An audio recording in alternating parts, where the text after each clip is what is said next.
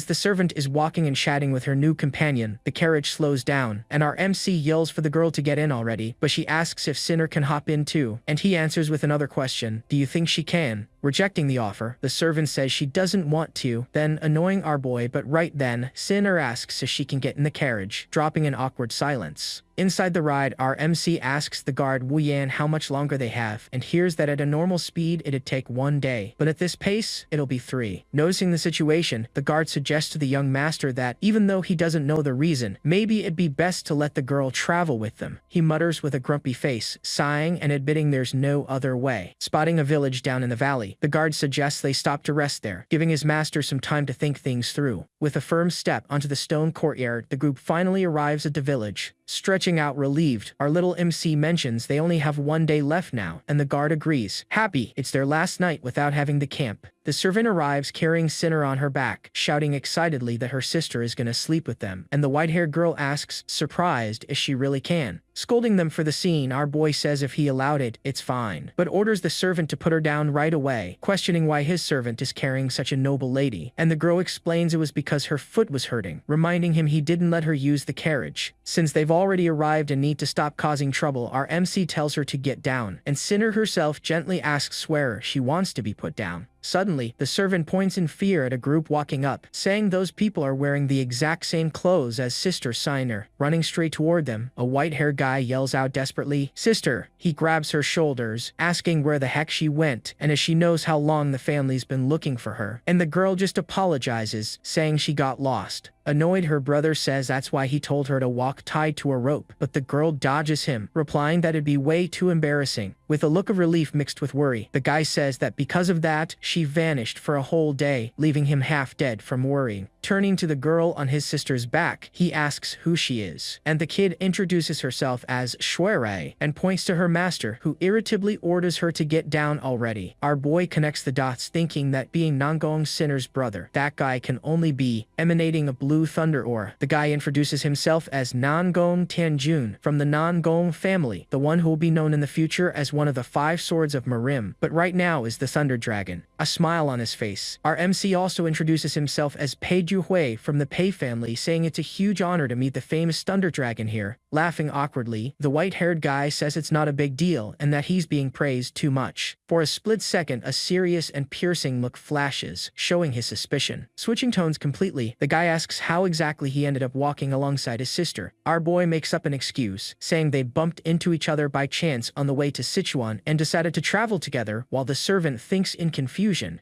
but we weren't going there. Not knowing what to do, the servant stays quiet and looks down, feeling super awkward. The guy apologizes for his sister and invites them to stay with them, mentioning they booked plenty of rooms, but our MC turns down the offer, saying there's no need to thank him since he just did what was needed. Thinking his connection to that crazy woman ends here, our boy tells them to just go look for a room. Except the guard informs him there are no more rooms available, and our MC, out of patience, orders him to set up camp, whispering in his ear. The guard begs, saying they've been camping for days and everyone is exhausted. But our boy isn't moved at all. With no other options, he finally caves under the starry sky and accepts the offer, saying he'll be causing a bother. Remembering a dark future, our MC knows the first thing Nangon Sinner did as a demon was wipe out her own family, and visualizing the massacre, he recalls that she took everyone out, including her brother, the leader, and the disciples, later earning the title of Demonic Sword and spreading her terrifying rep everywhere. Sitting on the porch, our boy reflects that he used to think she hated her family, but her interaction with her brother, the Thunder Dragon, seemed way too normal. What intrigues him most about her power is the Emperor's sword form technique, which should make her way more OP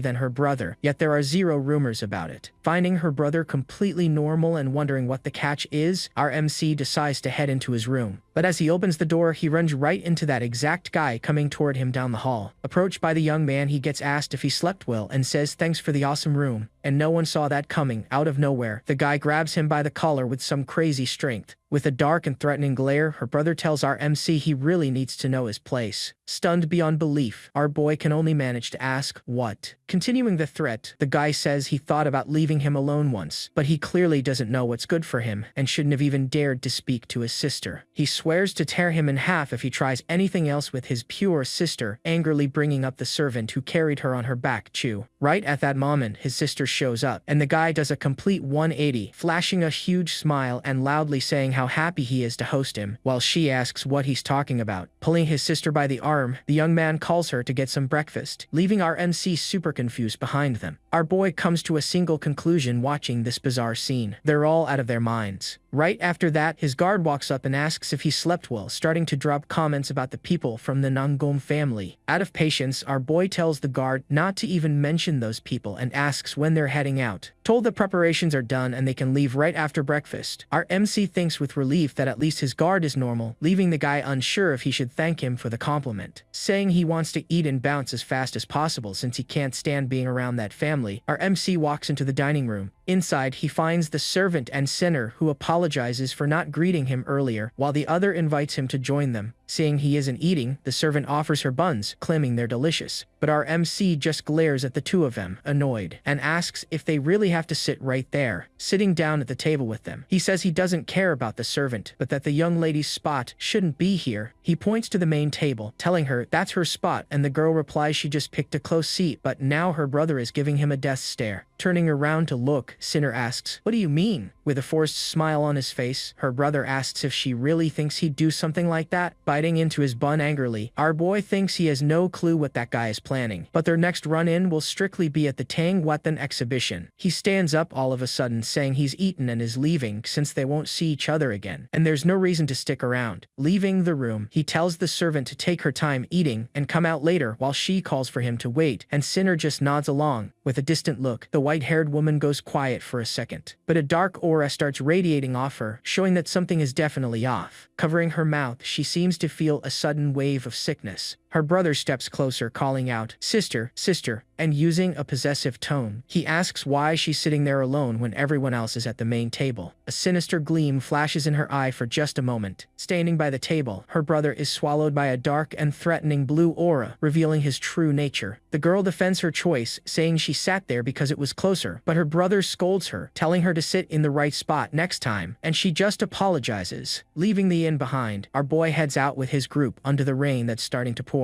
As his sister gets up from the table, the white-haired guy asks where she's going without finishing her food, and the girl replies she's heading to the carriage to rest a bit. With a dead serious look, the young man watches his sister walk quickly away through the hall. Already outside, the servant turns around surprised and yells, "Hey, Sister Sinner, why are you following us again?" Snapping his fingers in frustration, our MC mutters a "tets" and just rolls with the situation. Inside the inn, her brother grips the table hard, thinking with pure hatred that he can't stand people who cause trouble. He turns to the girl completely lost, asking why she's still trailing them. Correcting him, the white-haired lady replies she isn't following but rather tagging along with them. Annoyed by the answer, our boy points outside and says even if that's true, she has her own group, so why the heck is she in their carriage? The servant pops up out of nowhere, throwing her arms up and cheerfully shouting that she brought her, leaving the other girl feeling awkward. Losing his patience entirely, our MC yells at the guard to throw them both out, but the guy just figures they'll step down on their own eventually. Under the starry sky, the carriage finally reaches its destination, Sichuan City. Showcasing the sheer scale of the place, it's revealed that the Sichuan Tang clan is located there, a righteous sect rooted in the region for centuries. As for the major families, it's said the Nangong are known for their sharp blades, the Peng family for their solid energy, and the Tang family for their refined techniques. Even though they don't seem as cracked as the rest, they're number one when it comes to poisons and hidden weapons, making the Tang weapon exhibition a product of their pride. Our boy touches his chin, deep in thought as he reflects on all of this. Standing on the balcony, he realizes the weapon exhibition wraps up in 3 days, and he strictly needs to track down the treasure vault by then. The only info he has is the vault's general location around Sichuan, so our MC gets annoyed seeing the servant floating around talking about how spacious the place is. Staring at the massive city, he asks himself where the heck he's even supposed to start looking. He figures if he doesn't find it, he'll have to tell the old man, so he decides to put in more effort and check everywhere. But suddenly, he jumps and lets out a scream, seeing the servant pop up right next to him. Catching his breath, our MC thinks she almost gave him a heart attack and wonders why she's even out here. Super hyped on the balcony, the servant yells that it's her first time being up this high, and the breeze feels really refreshing. Turning to him with a massive smile, the girl excitedly points and tells him to watch the fireflies dancing in the moonlight. Our boy stays completely silent, ignoring the whole scene while the kid keeps rambling that Sister Shuer also mentioned a pretty lake nearby. Without saying a single word, our MC just grabs her wrist, pulling our MC by the hand. The servant happily yells for them to go check out the lake together. Down by the water, the two of them pause to take in the full moon view, complete with a forest backdrop and glowing fireflies. He comments on the spot, admitting the lake is actually pretty huge just like she said, making the girl lower her head in embarrassment. Blown away, he wonders how massive this estate has to be to fit an entire forest inside, while the servant smiles. Shifting the mood out of nowhere, our MC gets her attention with a "Hey?" He asks where Schwerer wandered off to, spotting her crouching to play with some flowers, and tells her to quit messing around, which kinda bums her out. Defending herself, the girl explains she only did it because he looked worried and she wanted to cheer him up, but he says she can't help and shouldn't butt in, though she insists talking to her might fix the problem. To test her, our MC asks if that's really true, questioning how she tracked down a hidden valuable item in such a massive place. Her unexpected answer is to get mad, saying it's sad to hide things and that he doesn't need to understand her feelings. Right then, sensing a presence, our boy yells, "Who's there?" as the lake water starts rippling. A serious female voice warns them that outsiders aren't allowed in there. Remembering suddenly, our MC thinks it makes sense since the Tang family still has that one specific person. As footsteps approach, he recalls the future where this exact figure single-handedly stops an invasion of thousands of demons in Sichuan. Appearing right in front of them, a green-haired girl asks who they are, stepping up as Tong Shaoli, the poison concubine. Instantly, a vision of a massacre kicks in, complete with the sound of slicing blades and red splattering everywhere. In the middle of a scene filled with bones and fallen bodies, the younger version of that girl sits on the ground while a dark figure steps closer. Stopping right in front of the kid, the figure tells her to knock it off. With a commanding voice, the man asks if this is the end for her, calling her the poison concubine. Her face completely battered, a red trickle falls from the little girl's eye. Looking up with a pained smile, the kid asks, "Is it you?" The guy mocks the whole situation, calling her pathetic since her own blood relatives bailed long ago, and asks if he thinks staying there changes anything, to which the little girl answers obviously not. Completely lost, the dark figure questions why she keeps doing this. Tossing the question back with a smile, the girl wants to know why he came all the way out here, calling his question stupid. He grabs her by the neck with some brutal force. Showing off a sadistic glare, the man says he came so she could take her final breath, and the young girl just accepts it. But even while getting choked out, the girl tells him she feels bad for him. Confused by her reaction, the man asks if she's really apologizing to a demon, and if the poison concubine finally lost her mind. Flashing a creepy smile, the kid confirms that yeah, she's finally let go of her sanity. She follows up by saying, "You only see a lot of things after losing your sight, and if she'd known, she would have ditched her sanity way sooner." Out of patience, the man tells her to stop talking nonsense and asks if those are her last words. Making one final request, the girl says that even though she has no right, if she has any time left in this world, she just wishes him. And with a sharp snap, he ends it right there. Turning his back, the man drops her lifeless body to the ground. He stares down at his own stained hand. With a look of pure disgust, he just mutters about how nasty that is. Yelling in anger, the young girl snaps him out of his thoughts, demanding to know why he isn't answering her. Our MC watches the scene, wondering if, looking closely, she's still that same girl obsessed with poisons, threatening to call someone if he doesn't speak up. The girl gets cut off when a hand lands on her shoulder, calling her Shahuli. The white-haired lady suddenly appears, whispering right beside her and completely spooking the other girl. Spinning around to face her, the green-haired girl asks why Sister Schwer is only telling her this now, and the other just replies she never asked. She bows in apology, introducing herself as Tang Xiaoli and begging forgiveness for being rude to a guest, while our boy says sorry too, giving his name as Patrick Wei and explaining he was just too stunned to answer. Shifting her gaze to our boy, the green-haired girl asks what he's doing out here. As she explains the area isn't for outsiders, the servant interrupts to ask if Miss Nangong isn't an outsider too, but the white-haired lady stutters that her family already gave permission. Realizing she's essentially kicking him out, our MC mutters about her being petty, but says he was heading out anyway so he'll leave first. And just like that, he turns around and starts walking up the stairs, leaving the two of them behind. Watching the guy walk away, the white-haired lady asks if this Pei Shuhei isn't super rude, and the other girl agrees. To figure out what's going on, the young lady asks Sayo Li why she was glaring at him so fiercely, and she replies that she accused him of messing up, but got annoyed since he never apologized once. Complaining angrily, the green-haired girl says she doesn't get why being handsome is a big deal and can't stand guys who think they're all that just because of their looks. Suddenly feeling awkward, the girl turns her face away, blushing hard. Yelling in sheer embarrassment, she denies ever calling him handsome and acts completely flustered, while the other notices she's blushing. Super confused by the reaction, the white-haired lady just questions what's even going on. Hearing their chat from a distance, our MC gets annoyed and scoffingly thinks handsome, while the woman next to him wonders the exact same thing. Her thoughts shifting to her friend, the green-haired girl realizes that even awake, she's still a warm and kind person. Walking right beside him, the servant throws her arm up and yells that, at the end of the day, all those handsome guys are just plain rude. On a peaceful morning with birds singing, a brand new day kicks off at the Tang estate. Keeping in mind that the weapon exhibition is tomorrow, our MC decides to use his remaining time to get some training in. Except when he opens the door, he runs straight into the Nangong siblings, and the girl points at him, ready to speak. Running out of patience, our boy asks why they came looking for him again. Confused, her brother asks what dinner she's talking about, while the lady just replies that it's time to eat. Slapping on a forced smile, the guy explains the Tang clan invited them for a meal, and his sisters thought it'd be great if the young master joined, which is why they asked, and our boy says thanks for the invite. Our MC chuckles awkwardly, making up an excuse that his personality is way more shy than it seems. Deep down though, he angrily thinks he said enough and they should just take the hint and get out of there. Seeing his refusal, the white-haired lady begs him not to be like that. Without any warning, her brother grips our boy's wrist super hard. Wearing a ticked-off expression, the guy tells him to just tag along and drop it. Furious, our MC thinks this scumbag doesn't take no for an answer, and now he's plotting to threaten and drag him by force. And this is where it gets good. A tiny, sinister smile creeps onto his face, shifting the whole vibe, letting a menacing red aura leak out. Our boy shows off just a fraction of his power. The white-haired guy is fully stunned seeing that, forcing him to take a step back. Standing right in front of them, our boy thinks this whole thing is a mess, while the two siblings freeze up. He completely flips the script, breaking into a smile and saying if they insist that much, there's nothing else to do, so they'll just go together. Throwing his arm around the guy's shoulder, our MC mentions there's one more thing. Our boy whispers right in his ear to grab his attention. Mr. Nangong. With a wicked glare, he threatens him, telling him to control his face since the sister he values more than his own life is staring right at him, grinding his teeth in pure hatred. The white-haired guy can barely hold it together while our MC taunts him from behind. The lady awkwardly thanks him, saying, "Young master, thanks for accepting the invite," and our boy sarcastically fires back that he didn't have a choice since they begged so hard. Sitting at the table, he stares down a feast where every single dish is bright red and looks ridiculously spicy. Feeling the heat just by looking at it, our MC thinks he knew Sichuan food was famous for its spice, but he never expected every single dish to be like this, wondering how on earth he's gonna eat. Welcomed by the young master of the Tang House, Tang Zhou Yi, the guy says it's just a simple meal and hopes they enjoy it, making our boy think ironically, enjoy what? After scanning the options, he decides to grab a bun, thinking at least that one doesn't look too red and should be edible, even though it's his first time seeing a bun that color. The green-haired girl watches him closely from across the table as he brings the food to his mouth. Noticing her intense and flushed stare, our MC wonders why she's glaring at him like that again, with an image of demon eyes popping up in the background. He remembers from his past life that during the many times they ran into each other, she always looked at him in that exact same way. Resigned, he thinks he didn't expect to see that face of hers again in this life, and, with a sigh, finally takes a bite of the bun. Chewing for a second, he swallows the piece without any major issues. And that's where it gets crazy, exploding in flames. He feels the spice burn his mouth, desperately wondering how it can be so hot, and where he can spit it out. Across the table, the girl starts panting after seeing his reaction, her face completely flushed with a look of pure satisfaction. Fanning his mouth in a panic, our boy complains it's too spicy and he doesn't know what to do, until someone hands him a glass of water. He quickly grabs the cup, thanking them desperately and chugging the whole thing down at once. While he tries to recover, the white-haired lady places a piece of meat on his plate using her own chopsticks. Speaking calmly, she tells him that one isn't spicy and he can eat it. Our MC gets super flustered by the gesture, only managing to stutter out a miss. Noticing the change in her tone, he asks why she suddenly dropped the formal language, and the lady just repeats that he can eat, while her brother shakes with rage in the background. From the other side of a table, the white-haired guy grinds his teeth and squeezes his chopsticks so hard he almost snaps them, radiating an aura of pure hatred. The host comments on the scene, saying it seems the chopstick quality isn't very good, but the white-haired guy defends himself, claiming it's actually just his habit to use a bit of force when holding them. Slowly stepping closer, the green-haired girl sits right next to our MC. With her face blushing and head down, she stays completely silent for a moment. Our boy looks at her in confusion, noticing the awkward approach, asking if she has something to say since she looks like she really wants to speak. The girl gets startled and denies everything, saying she has nothing to talk about. She starts stuttering out a "well," and our MC encourages her to keep going. Right when she's about to ask what he likes, Sin-er's brother interrupts with a massive smile, asking the host if the spot up ahead is the training ground. Answering the question, the host explains it's an exclusive training field for clan members, and even though they maintain it, nobody uses it since everyone has their own independent practice spots. The white-haired guy shows his interest, asking if he can take a look, and the host agrees, saying since everyone is done eating, they can head over together. Staring at the guest, our MC stays quiet, wondering what on earth he's plotting. Once they arrive, a massive outdoor training arena comes into view, surrounded by walls with the mountains resting in the background. Chatting about the place, the white-haired guy says it's pretty spacious, and our MC thinks it's spacious as heck. He mentions to the host that he heard the ancestors' orders were to build something grand, but he doesn't quite get why, to which the other laughs and replies, "There's always a reason behind these things." Suddenly, the green-haired girl runs toward her brother, yelling, "Brother!" making our MC jump. Smelling a tiny flower in her hands, the girl comments on how good it smells, leaving our boy to think, thank goodness he's not related to that crazy chick. The host points at the field, suggesting they can use it to digest since they just ate, and our MC thinks he didn't even eat anything, so there's nothing to digest. chest. Challenging our boy, the white-haired guy grabs a practice sword and asks if he'd be down for a little sparring match. With a smug smile, the young guy thinks he knew it and that our MC's expression looks like he wants him dead, wondering if he really believes he'll play along with his ridiculous plan. Our boy puts on a show, flashing a fake smile and saying a third-rate fighter like him would never dare face the Thunder Dragon, but right as he's about to turn it down, he gets cut off. The green-haired girl steps in front, saying they can't since the age and skill gap between them is way too huge, and wonders what they'd do if his face got messed up, leaving our MC super confused by her concern. Trying to smooth things over, the white-haired guy says it's no big deal because they won't use internal energy, and they can just spar like a mutual teaching session. With a challenging smirk on his face, he asks for our MC's thoughts on the offer. Thinking mockingly, instruction without internal energy, our boy gives a little smirk, finding the guy's proposal like a complete joke. He walks toward the center of the arena, suddenly asking if he can handle it, and his opponent, fully confused, questions what he means. This is where it gets good. Clarifying the question with a wicked smile, our boy asks if he actually has the skills needed for this. The host tries to step in, saying that no matter what, Tianjin is his senior and his words went a bit too far, but our MC stops him with a hand gesture. Forcing out a laugh, the white-haired guy accepts the challenge and says, "Then, let's do this." Surrounded by a blue aura of pure fury, he thinks with a maniacal smile that he's gonna see just how cracked our boy really is.